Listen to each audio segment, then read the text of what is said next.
আজকে আমি রান্না করে ফেললাম গরুর মাংসের কালা ভুনা। আজকে কিন্তু আমার ঘরে ভাতটা একটু বেশি লাগবে। তো আসসালামু আলাইকুম, welcome back to my channel another video. Tanisha ব্লগে তোমাদের সবাইকে স্বাগত। আজকে আমি রান্না করব ঈদ স্পেশাল গরুর মাংসের কালা ভুনা।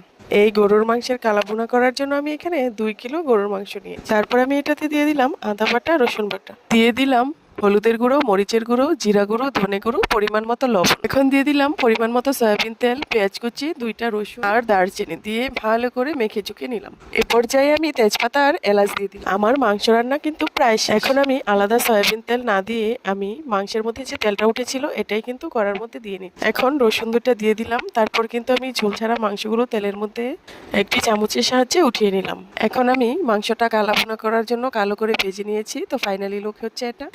আসলেই কিন্তু দারুণ মজা লেগেছিল। তো তোমরা চাইলে আরো বেশি কালো করতে পারো। এতটুকুই আমার জন্য এনাফ। ভিডিওটি ভালো লাগলে লাইক, কমেন্ট, শেয়ার করতে ভুলবেন না। আল্লাহ হাফেজ।